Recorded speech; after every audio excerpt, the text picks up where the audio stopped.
नमस्कार। भारत मेरे साथ यूट्यूब चैनल और भारत मेरे साथ फेसबुक पेज पे आप सभी का स्वागत है। हम लोग इस समय हैं वृंदावन के मीराबाई मंदिर में।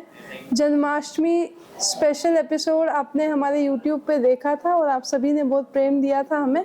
तो रुद्र प्रताप जी हमारे समिट में नहीं आ पाए, इसलिए हम लोग वृंदावन आके इनको आज हमने सम्मानित किया अपनी तरफ से। और साथ ही हमने सोचा कि महाराज जी होली आने वाली है। हाँ जी। तो वृंदावन की ब्रज की होली के बारे में कुछ हमें बताइए कि ब्रज में जो होली का उत्सव होता है उसका ऐतिहासिक महत्व क्या है। ब्रज की होली के बारे में मैं एक्चुअली ज़्यादा नहीं आपको बता सकता हूँ, क्योंकि आप बरसाना जाएंगे, जो ये त्यौहार है बरसाना, नंदगांव, वहाँ पे ज़्यादा मनाए जाते हैं। बरसाना में तो खास करके जैसे आपको तो पता राधा रानी का होता ही है। हाँ। तो इसके विषय में वहाँ के लोगों से पूछे ज़्यादा अच्छा है। हमारे मंदिर में हम हमेशा होली फूलों की होली मनाते हैं। अच्छा। होली के समय फूलों से हम त्यौहार मनाते हैं। रंग थोड़ा सा ठाकुर जी को थोड़ा तो रंग लगाते ही हैं, लेकिन जैसे खूब रंग फैला फैला के वैसा हमारे हम नहीं करते हैं। अच्छा। मेरे पिताजी के समय से ही हम फूलों से होली खेलते हैं। वो मतलब जो है वो अभी तक चलता आ रहा है। जी। अच्छा, मेरे को ये बताइए कि वृंदावन, मैंने पिछली बार भी आपसे पूछा था कि वृंदावन है, बरसाना है, मथुरा है, संस्कृति में फर्क क्या है? उत्सव में भी फर्क तो है ही, जैसे आपने कहा कि वहाँ के लोग अलग तरीके, लठमार होली भी चलती है, सब कुछ चलता है। तो क्या कोई संस्कृति में भी कोई फर्क है तीनों की? मथुरा का अलग है, बरसाना का अलग है, वृंदावन का अलग है, या फिर सब जगह कृष्ण तो है ही है, लेकिन कृष्ण के जो फॉलोअर्स हैं, जो भक्त हैं, वो किस तरह से पूजा पद्धतियाँ, उसमें क्या मतलब अगर आप संप्रदाय का अगर शायद पूछ रहे हैं या कल्चर का, तो आपको पता है ब्रज वृंदावन में खास करके ठाकुर जी और राधा रानी और खास करके बिहारी जी के उत्सव ज्यादा धूमधाम से मनाए जाते हैं। जन्माष्टमी पे आपको पता है सबसे ज्यादा भीड़ ब्रज वृंदावन में होती है। और जो बरसाना है वहाँ पे राधा रानी के उत्सव ज़्यादा धूमधाम से मनाए जाते हैं ज़्यादातर। लेकिन उसके सिवा ठाकुर जी के विषय में तो ऐसे कोई फर्क नहीं है, सब जगह एक जैसा ही। हाँ, लेकिन जो एक कल्चरल, जैसे गुजरात में भी ठाकुर जी हैं, लेकिन वहाँ पे वो बात नहीं है जो आपको ब्रज में मिलेगी। बरसाने में राधा रानी का थोड़ा ज्यादा है, थोड़ा नहीं बहुत ही ज्यादा है राधा रानी का। राधा रानी का ही धाम है, उनका धाम है, तो इसलिए ज्यादा है वहाँ पे। तो संस्कृति में मतलब इतना ही फर्क है, सब अपने अपने हिसाब से। संस्कृति में वृंदावन ऐसी जगह है जहाँ पे ज्यादा बाहर से लोग सेटल हो गए हैं। तो अगर वृंदावन में आप देखेंगे, आपने खुद देखा होगा ना कि यहाँ पे आप यहाँ भी वृंदावन में आएंगे तो आपको नई चीजें ज्यादा दिखेंगी। बाहर से, यानी कि मतलब फॉरेनर्स की बात कर रहे हैं? फॉरेनर्स ही नहीं, यहाँ हमारे भारत से भी लोग अगर आते हैं, दिल्ली से या हर जगह से आके फ्लैट्स लिए हैं, पूरा जिसे हम डेवलपमेंट कहते हैं, चेंज कह सकते हो आप। वृंदावन ज्यादा चेंज हुआ है एज कम्पेयर टू दूसरी जगह। सेकेंड नंबर पे शायद हम बरसाना कह सकते हैं। और बरसाने में अभी भी आप जाएंगे तो आप नॉर्मल सड़कों से भी जाओ तो आपको मोर दिखेंगे घरों पे बैठे हुए। वो वृंदावन में यहाँ आपको कहाँ दिखे? आप सड़कों से आ रहे हैं, यहाँ तो बंदर के सिवा और कुछ नहीं दिखता है। वहाँ के बंदर इतने शैतान नहीं है जितने यहाँ के ज्यादा है। तो ये डिफरेंसेस तो है। तो जो जगह ज्यादा पॉपुलर है वहाँ ज्यादा टूरिस्ट आते हैं, सबसे ज्यादा तो वृंदावन में ही आते हैं, आपको पता है। तो विकास के हिसाब से आपको लगता है कि मतलब जैसे, क्योंकि वृंदावन ये सब तीर्थ ही इनको कहा जा सकता है, धाम ही है सारे, तो जो ये विकास होता है, जैसे नई नई सोसाइटी बनती है, कमर्शियल चीजें जब होने लग जाती हैं, तो संस्कृति पे इसका प्रभाव पड़ता है क्या? कुछ कम होता है या फिर मतलब डेवलपमेंट भी जरूरी है? कम नहीं, चेंज होता है। संस्कृति जब और लोग आ रहे हैं तो संस्कृति तो और बढ़नी चाहिए। जैसे हमारे जो कार्यक्रम होते हैं, आप यही एक्सपेक्ट करें कि और लोग हैं तो उसमें और लोग पार्टिसिपेट करने आएंगे अगर कोई कार्यक्रम हो रहा है। लेकिन वो जो पार्टिसिपेशन है वो तो यहाँ के जो लोग हैं और यहाँ की सरकार है, वो उनके हाथ में ही है, लोगों को कनेक्ट करना। क्योंकि जैसे आप आके ब्रज में रहने लगे, वृंदावन में रहने लगे, यहाँ के जो कार्यक्रम हैं उनसे आपको जोड़ना, यहाँ पे जो रह रहे हैं उनके ही जिम्मे आता है। तो आई थिंक एक वो डिस्कनेक्ट कहीं कहीं है कि यहाँ के त्योहारों से इतना लोग नहीं जुड़ पाए। जैसे आपने बरसाने की लठमार होली कहा, तो वो एक आप फंक्शन से लोग जुड़े हैं, लेकिन ब्रज में भी जब उत्सव होते हैं, ब्रज में तो वैसे हर महीने ही उत्सव होते रहते हैं हर महीने। अब तो मंदिर इतने पॉपुलर हो गए हैं कि आप जब बोलो तो उत्सव ही होते रहते हैं। तो सब अच्छा ही है, कुछ खराब नहीं। हाँ ठीक है। अब यहाँ पे आपका बोर्ड देखते हैं ना, तो ये डिजिटल भी हो गया है काफी ज्यादा, मतलब आपने लोकेशन भी अपडेट करवा दिया है। हाँ जी जी। और मीराबाई मंदिर का इंस्टाग्राम, यूट्यूब भी है। हाँ जी अब जी। ये बताइए, अगर आपके पिताजी अभी इस समय पे होते, जी, जी। उनकी एक्सेप्टेंस इन हाँ, चीजों को हाँ। लेके होती, हाँ हाँ। उनके तो विचार समय वैसे से क्या थे? नहीं, लोगों को पता चले मंदिर के बारे में। ये हमारा जो मेन उद्देश्य था इंस्टाग्राम यूट्यूब का, कि हमारे जो उत्सव हो रहे हैं वो एक जगह आर्काइव हो जाते हैं, अच्छा। कहीं सेव हो जाते हैं, लोगों तक दर्शन पहुंचते हैं, वो तो अलग ही बात है, वो तो फायदा है ही टेक्नोलॉजी का। बट एक जगह सेव भी हो जाते हैं डिजिटली, या तो मैं सिर्फ शूट करके अपने पास ही रखता रहूं, तो उससे अच्छा है कि एक जगह हमेशा के लिए सेव हो गए हैं। आप कभी भी जाके सारे पीछे उत्सव देख सकते हैं। हमारा तो इतना ही उद्देश्य है। आप हमारे इंस्टाग्राम या यूट्यूब पे भी जाएंगे तो उसमें बहुत ज़्यादा फॉलोअर्स नहीं है, बहुत ही कम फॉलोअर्स है। उस पर आप ध्यान नहीं देते होंगे? नहीं, ध्यान देते, हम पोस्ट करते हैं, पर कमर्शियली ध्यान नहीं देते। हाँ, कि आपको पता है कि अगर आपका उद्देश्य है फॉलोअर बढ़ाना, जैसे आप चाहते हो कि और लोग उससे कनेक्ट हो, फिर आज के समय यही है कि आपको पोस्ट बहुत ज़्यादा करने हैं, रेगुलरली आपको पोस्ट करते ही रहना है, और ये समझना है कि आजकल किस चीज़ की हवा चल रही है, क्या बातें चल रही हैं, आपके पोस्ट उस चीज़ से फोकस होने चाहिए। भाव भक्ति में आओ तो फिर उस टाइप के प्रवचन, उस टाइप का उपदेश वही देना शुरू करना होता है। तो वो सब हमने कभी उस पर किया नहीं। हमारा उद्देश्य यही था कि आर्काइव हो जाए, भक्त दर्शन कर सकें, बस। अब आपकी ना एक सोशल मीडिया पे आ गए, आपकी एक रील बड़ी वायरल हो रही है, आपको पता नहीं होगा शायद। मीराबाई का परिवार के साथ आपकी एक रील है जो काफी ज्यादा मतलब जो है हम लोगों ने देखी, और हम लोगों की टीम आपस में बात कर रही थी कि रुद्र प्रताप जी है कि कोई और है। अब मुझे उनके परिवार के बारे में अगर आप कुछ बता सकते हैं। मीराबाई का परिवार, उनका मतलब ऐसा था कि जैसे आप मंदिर से जुड़ गए तो आप परिवार का हिस्सा बन गए। अच्छा। मीरा जी का ऐसा कोई परिवार नहीं है, उनके सब सिर्फ एक ही हैं, मेरे तो गिरधर गोपाल दूसरो ना कोई, जाके सिर मोर मुकुट मेरो पति सोही। मैंने खुद भी कभी इस बात पे फोकस नहीं करना चाहा है कि हम उनके रिश्ते के क्या लगते हैं। वो बातें उनकी पहचान से पूरी विपरीत हैं। उनके कौन परिवार के लोग हैं, उनके देश के कौन लोग हैं, जैसे राजस्थान के, अच्छी बात है वहाँ पे उनका जन्म हुआ था, लेकिन मीरा जी की पहचान सिर्फ ठाकुर जी से ही है। दुनिया में और किसी चीज से वो अपनी खुद की पहचान नहीं बनाती हैं। आपके पिताजी को कैसे ये भाव आया कि मीराबाई का ही मंदिर बने? मीराबाई का ही मंदिर की स्थापना की जाए, उनके विचार कैसे उनके मन में आए? नहीं, मेरे पिताजी नहीं, मेरे पूर्वजों के समय मंदिर था ये, हमने बाद में मंदिर बनाया है। देखिए, ये मीरा जी का मंदिर नहीं, मीरा जी का घर है। सबसे पहले जब चित्तौड़ से मीरा जी ब्रज में आई थी तो यहाँ पे रहती थी। आप मंदिर में जो अपने कुटी के दर्शन किए हैं, यहाँ पे मंजीरे टंगे हैं जो आप दर्शन कर रहे थे, वहाँ पे मीरा जी की उतनी ही छोटी कुटी हुआ करती थी। और ये जो मंदिर है इसमें सिर्फ गिरधर गोपाल जी स्थापित थे। अच्छा, मीरा जी और राधा मनोहर जी उनके विग्रह नहीं थे, सिर्फ गिरधर गोपाल जी और शालिग्राम जी। अच्छा। तो मीरा जी और राधा जी के विग्रह हमारे पूर्वजों ने मीरा जी के बाद स्थापित किए। मीरा जी के समय उनका खुद का विग्रह तो नहीं होगा, तो नहीं होता।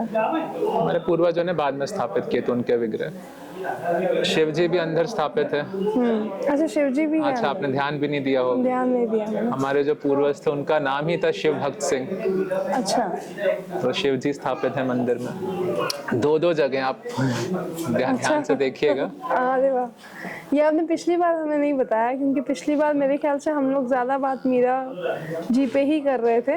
तो ये मुझे याद है कि आपने शालिग्राम बोला था, लेकिन शालिग्राम जी हैं। शालिग्राम तो आप भी ढूंढ लीजिएगा, सामने ही है, चिपके नहीं बैठे। अच्छा, गोपेश्वर महादेव आपने मुझे पिछली बार ही कहा था कि उसकी कहानी क्या है? शिव जी आए थे, लेकिन यहाँ पे तो देखिए ये भक्ति का स्थान है। यहाँ पे कोई ऐसी जगह नहीं है कि ये ठाकुर की उपासना होती है, उनकी नहीं होती है, या ये बड़े हैं ये छोटे हैं। सब कुछ एक ही है। हाँ, सब कुछ एक ही है, लेकिन किसी के प्रति प्रीत ज्यादा होती है, या एक भाव अंदर से उत्पन्न होते हैं। जैसे आप समझ सकते हैं, कोई बचपन से शिव जी के प्रति ज्यादा भक्ति होती है, किसी की हनुमान जी के प्रति होती है, कोई राम जी के प्रति। मीरा जी के लिए गिरधर गोपाल जी थे, उनके पति स्वरूप। मीरा के बाद कभी मीरा जैसी भक्ति आपने यहाँ पे देखी किसी स्त्री में या किसी पुरुष में, जो बिल्कुल मतलब उनके जैसा तो नहीं कह सकते, लेकिन वैसा कुछ मिलता जुलता जो बिल्कुल दीवानगी जैसे होती है? हाँ, बहुत लोगों में होती है वो। बात यह है कि आप अगर आपके मन में आप एक बात बैठा लो कि मीरा जी ऐसी हैं, तो वो प्रॉब्लम है। क्योंकि फिर आपके सामने भी कोई होगा, आपको लेंगे नहीं ऐसी नहीं है मीरा जी, मीरा जी तो जैसी मैं समझी हूँ वैसी हैं। तो मीरा जी की भक्ति यही है जो ठाकुर जी को अपना सब कुछ मानती हैं और खुद को उनकी पत्नी मानती हैं। क्योंकि काफी भक्त हैं जो ठाकुर जी के दास भाव में उनकी उपासना करते हैं। अच्छा। लेकिन आपको पता ही होगा बहुत भक्त होते हैं, तुलसीदास जी हैं। हाँ, बिल्कुल। पर मीरा जी के आपने देखा है भाव ऐसे हैं जैसे किसी के नहीं हुए हैं। उन्होंने कहा है मेरे पति हैं, जो एक संबंधी अलग है।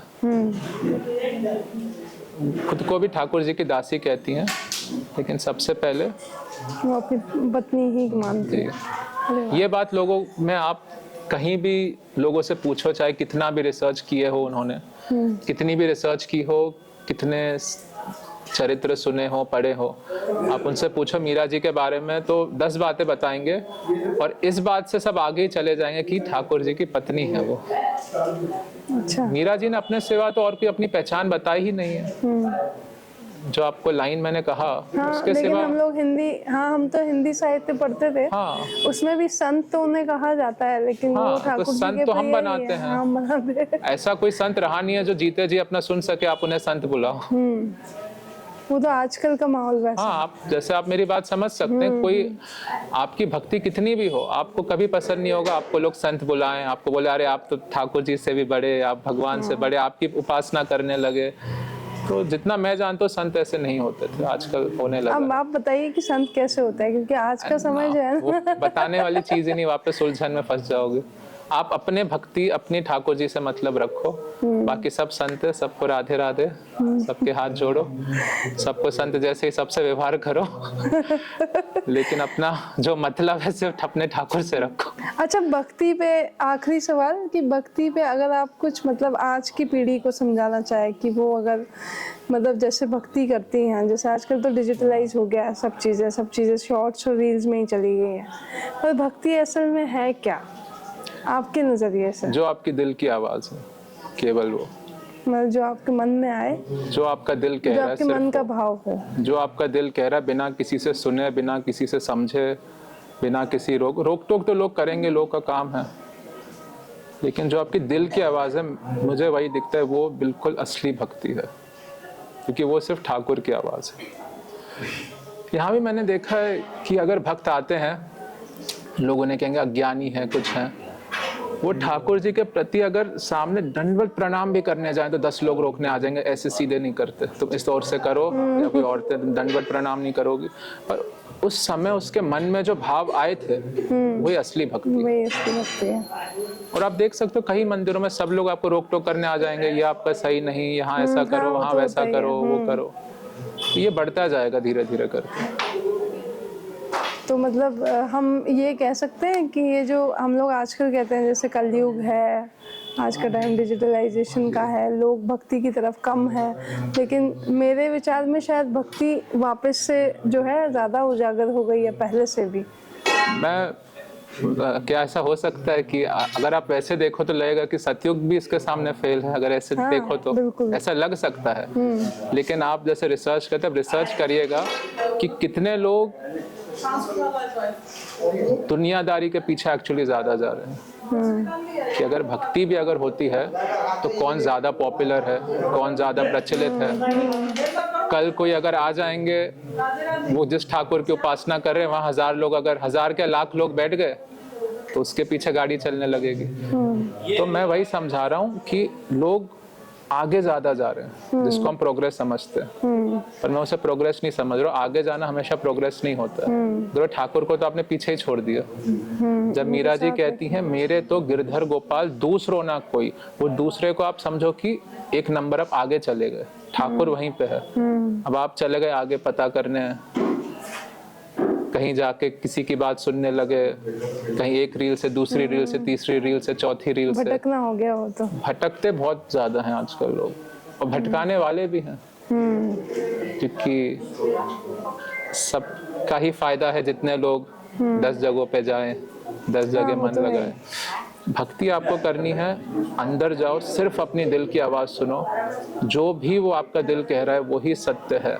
आपको किसी को बताने की जरूरत नहीं आप क्या करते हो, आपका पूजा की क्या पद्धति है, क्या भोग लगा रहे हो, क्या, किसी को कुछ मत बताओ। ना पता चले लोगों को तो ज्यादा अच्छा है। आपके और आपके ठाकुर के बीच की बात है, और उनसे अगर अपने एक रिश्ता समझ लो ना, तो सबसे सहज चीज वही है। जैसे लोगों ने उन्हें रिश्तों में पाया है, वैसे और किसी में नहीं पाया है। सही बात। आपका अगर आपको दिखने लगे कि ये मेरे पिता हैं, या मुझे बिल्कुल मेरे पिता के ही भाव आ रहे हैं, और भाव की बात भी नहीं, पिता ही है मेरे, तो आप किसकी क्या सुनोगे? अगर पिता ही हैं तो आपको कुछ बात पूछनी है तो आप और किसके पास जाओगे? उन्हें पिता कह के किसी और की बात सुन रहे हो तो फिर आपके भाव शायद क्लियर ना हो।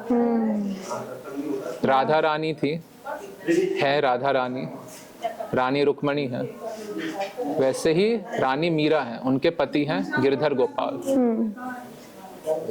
तो उनके भावों में कोई अंतर नहीं है। उन्होंने पति कहा है, सब जरूरतें उन्हीं से पूरी होती हैं, जो सवाल है उन्हीं से करते हैं। तो मैं तो भक्ति यही कहता हूँ, अपनी दिल की आवाज सुनो और बाकी सब उन्हीं पे छोड़ दो। चलिए इसी के साथ इस वीडियो का अंत करते हैं। तो महाराज जी का कहना यही है कि आप अपने दिल की आवाज़ सुनिए और बाकी सब आप ईश्वर पे छोड़ दीजिए, वही सच्ची भक्ति है। और अगर आपको फूलों की होली खेलनी हो तो आप लोग यहाँ आ सकते हैं मीराबाई के मंदिर। और मुझे ये बहुत अच्छा लगा कि आपने ना रानी मीरा कहा, ये पहली बार मैंने किसी के मुख से सुना है कि रानी मीरा, वरना हम लोग मीरा जी को सिर्फ संत के रूप में ही देखते थे हमेशा। मीरा जी के हाथ में वीणा होती है? वीणा नहीं, एक तारा था। एक तारा होता है। काफी चित्र में हम वीणा भी देख सकते हैं, चित्रकार बना देते हैं। काफी चित्रों में तानपुरा भी बनाते, तानपुरा भी हो सकता है, लेकिन मीरा जी का जो एक तारा है वो तो रहता ही था। ऐसा नहीं हमेशा हाथ में रहता था, लेकिन वो तो उनके पास था ही, भजन के एक तारा। समय ज्यादातर वही होता है। और तानपुरा ऐसी चीज है कि और भी जो आपको संत पता है, वृंदावन में भी सबके पास एक तानपुरा होता था। क्योंकि तानपुरा केवल गाने के लिए और भजन के लिए नहीं, एक साधना का भी, साधना की भी चीज है। हमारे पास भी मंदिर में एक छोटा तानपुरा है। आप तानपुरा लेके बैठेंगे, अगर सिर्फ लेके बैठे, आपको कुछ नहीं करना है, तानपुरा आपके लिए सब काम कर रहे हैं, आपको बस उसमें खोना है, तानपुरा में। अच्छा। अभी आप बैठिएगा, मैं आपको सुनाऊंगा, बस उन तानपुरा में ही आपको खोना है। अरे वाह, आपको आता है? दूसरी खास बात तानपुरा की यह है कि उसमें कुछ सीखने की भी बड़ी चीज नहीं है, क्योंकि उसमें 4 स्ट्रिंग्स हैं। हाँ। और सिर्फ 2 ही स्वर है एक्चुअली। तभी उस पर रियाज और भी सा ज्यादा ही किया होता है, जाता वो आप लोग चेंज कर सकते हैं। प और सा होता है, वही रिपीट होता रहता है। नीचे का सा, नीचे का पा और मध्य का सा, यही रिपीट होते रहते। तो आपको बस स्ट्रिंग्स ऐसे करते रहने, आप करते करते और अच्छे से सीख जाओगे। पर आप अगर उसे 1 घंटा लेके सिर्फ उसे बैठ जाएं, 1 घंटे बाद आपको क्या अनुभव हो रहा है वो आप मुझे बताइएगा। अभी तो यहाँ थोड़ी देर आप बैठिएगा, उसका आनंद लीजिएगा।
देखो, ईश्वर पाने के अनंत साधन है, किसमें नहीं मिलते वो मुझे कोई बताइएगा। आप पूछे किसमें नहीं मिले किसी को ईश्वर, स्वर में कैसे नाम मिलेंगे, इसका नाम ईश्वर है। सही बात। और जब संगीत से थोड़ा आप जुड़ेंगे, आपको हाँ ये है कि आपको भक्ति का और आनंद लेना है ना, कहीं से आप शास्त्रीय संगीत सीखिए, नहीं आना ही चाहिए, नहीं आप सीखिए, आपको और आनंद आएगा। कोई वाद्य यंत्र हुआ या संगीत ही हुआ, आप सीखिए शास्त्रीय संगीत, कहीं से आपको बहुत आनंद आएगा। जब सीखना शुरू करेंगे आप, मतलब थोड़ा आपको शास्त्रीय संगीत का पता हो कि नाद ब्रह्म कहते हैं, जो एक साउंड है, एक फ्रीक्वेंसी, एक वाइब्रेशन है, तो संगीत में तो मिलेंगे ही हमारे ठाकुर। अच्छा, मुझे एक बात बताइए, एक ठाकुर जी की एक लीला बताती हूँ जो कई बार मेरे साथ होती है। मेरे घर से बांसुरी गायब हो जाती है, मुझे ये नहीं समझ में आता है कि एक बारी तो मैंने मंदिर में किसी ने जन्मदिन पे मुझे तोहफा दिया, राधा कृष्ण की इतनी बड़ी मूर्ति है, उसके साथ बांसुरी में अलग से लेके आई। तो कीर्तन हमने रखवाया था और ठाकुर जी का ही कीर्तन था। उस दिन से वो बांसुरी नहीं मिल रही है और घर में सब चीजें मिल जाती है, और मैं पिछले 1 साल से वो बांसुरी ढूंढ रही हूँ कि वो आखिर गई कहाँ। इतना सामान हिला दिया, सब कुछ कर दिया, लेकिन वो बांसुरी नहीं मिली। उसके बाद हमारे लड्डू गोपाल थे, तो उसकी भी बांसुरी गायब हो गई। अब मुझे ये नहीं समझ में आ रहा है कि ये है क्या, ये लीला आप शायद समझा सके क्योंकि आप ठाकुर जी के पास रहते हैं। बांसुरी किसकी है? जिसकी बांसुरी उनके पास जाएगी। हाँ। इसलिए ये चिंता की बात नहीं है, ये सोचिएगा कि अगर आप में मीरा जैसे भाव आने लगे तो फिर बात है मीरा किसकी है, जिसकी है उसके पास ही पहुंच जाएंगी। तो आज तो बांसुरी गायब हुई है, कल क्या पता आप ही गायब हो जाए। ये तो बात सही है। तो ये सच्ची में ये बात है, मैं एकदम सत्य बात आपसे पूछना चाह रहे थे, और मैं दिल्ली से सोचते हुए आ रही थी कि आज आप महाराज जी से ये जरूर पूछेंगे कि ये है क्या, ये ठाकुर जी की लीला ही होगी शायद। हाँ, उनकी बांसुरी वही तो भूल जाते हैं। वो बोल रहे और तुम बांसुरी लाते रहो अच्छी अच्छी। अच्छा, तीसरी बार जब मैं पूजा कर रहे थे अपने ही लड्डू गोपाल की, तो मैं बैठे थे ऐसे ही, तो फिर गायब हो गई। फिर मैंने बोल ही दिया, मैंने कहा ये चक्कर क्या है, मैं अपने साथ सोच रही हूँ कि ये चक्कर क्या है कि ये बांसुरी नहीं मिल रही, लेकिन वो वाली मिल गई, वो उन्होंने लौटा दी। नहीं, मैं तो उस दिन का इंतजार कर रहा हूँ, लेकिन वो 2 नहीं मिली जो पहले की थी, आज तक नहीं मिली। तो ये भी कुछ देखिए, इतना कह सकते हैं कि ईश्वर आज है, लेकिन आपकी भक्ति वैसी हो तो। नहीं, आपने क्या किया, आपने ऐसी कौन सी भक्ति कर ली, लीला तो आपके संग भी हो रही, क्या किया आपने? नॉर्मल। तो यही है, कुछ करना नहीं पड़ता है, लेकिन प्रेम भाव से करें तो शायद मतलब हर चीज में आनंद है। जो आपके भाव है, जो भी आपके भाव है उसमें आपको मिलेंगे। अपने भाव किसी और से आप नहीं जान सकते हो। किसी से आपको प्रेम है तो कोई और नहीं बता सकता है, ना आपको कोई जबरदस्ती करवा सकता है। को पता भी नहीं चलता है कब होता है, जब उसमें फंस चुके हो तब पता चलता है, जब पूरे डूब चुके हो। तो ऐसे ही ठाकुर का प्रेम है। बिल्कुल सही है। चलिए, इसी के साथ ये जो लीला थी महाराज जी से मैंने पूछ ली। कई सवाल होते हैं ऐसे ही महाराज जी की, कभी कभी क्या होता है कि मिल जाते हैं, उनके जवाब मिल जाते हैं। हमें भी आनंद आता है, हमें कुछ एक्सप्लोर करना चाहिए, ऐसे टॉपिक्स जो हमें ऐसा लगे कि बाहर कहीं सवाल नहीं मिलेगा, उसे मुझे एक्सप्लोर करना पसंद है। जो कहीं लिखा है, तो आपने जो हंस दिया ना, तो आप समझ गए कि पता नहीं यहाँ कितनी बार कितनी लीलाएं हुई होंगी। चलिए, तो इसी के साथ इस वीडियो का अंत करते हैं। धन्यवाद। राधे राधे।